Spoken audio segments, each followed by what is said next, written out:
Out of all the GPUs I've owned over the years, there was one GPU I never got to try out, and that is the GTX 1080 Ti. The GTX 1080 Ti came out back in 2017 and blew the expectation of PC gamers and enthusiasts. It basically was the 4090 of its generation, except it didn't cost an arm and a leg. Its MSRP was only $699. Nice. Anyway, that's why I decided I'm gonna buy it now. Even though it's almost 8 years later, I kept wondering, can the 1080 Ti run games in 2024? Can it handle 1440p gaming?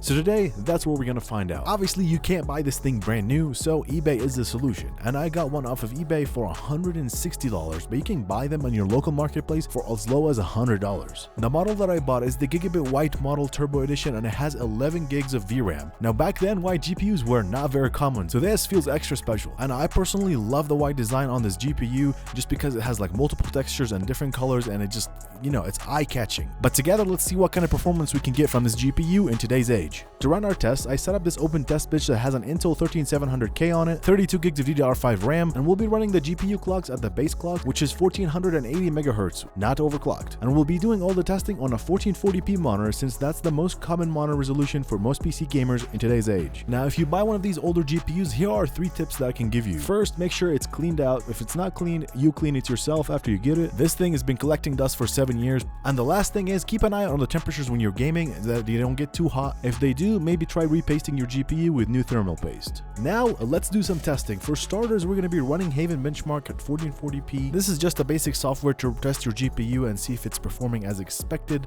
temperature-wise and FPS-wise, and this meets my expectations. The GPU stayed consistent the whole time I ran it. I let it run for around 10 to 15 minutes. The highest temperatures I saw was 85 degrees, which is normal for that generation GPU. Next, I wanted to test a mainstream game, and for that, I'm going to be testing Fortnite. I booted the game at medium to high settings, 1440p. Now remember that this GPU does not have DLSS support, so not much upscaling is happening right here, and we were getting anywhere between 100 to 140 FPS in Fortnite, and the temperature stayed around 84-85 degrees. And honestly, 140 FPS in the latest chapter of Fortnite without DLSS is kinda really good. Next, I wanted to test a CPU intensive game and see how the GPU handles it. Like I expected, the temperatures were a little bit lower than a GPU intensive game, but we were getting around 400 to 500 FPS, which is crazy good. So for those competitive games like Valorant and CSGO, this will perform just great. And for the final game, I wanted to test a game that was released in the last 2 years, and for that, I was testing the Crew Motorfest game. I put the settings at high to medium settings, and the FPS was locked at 60 FPS, mainly because the game is locked at 60 FPS, but that is crazy. At 1440p, this game is very demanding graphically, and this GPU was able to handle it with ease. And honestly, at this point, I didn't even need to test any other games because this GPU, for the price that I paid for it, which is $160 to remind you guys, has crazy good performance. And to compare it to a newer GPU, this is like 10 to 15% slower than the 4060, which is crazy because the difference is 8 years apart, and it cost 40% of the price. This is it for the video, and the summary is, this GPU is a great budget GPU if you're looking for a budget-friendly PC build. The 1080 Ti is still an incredible GPU in 2024, and probably will be good for the next few years too. If you guys have any questions or any comments, drop them down below in the comment section, and I'd love to answer to all of them. And please leave a like on this video, it helps me more than you know. I'll see you guys in the next video.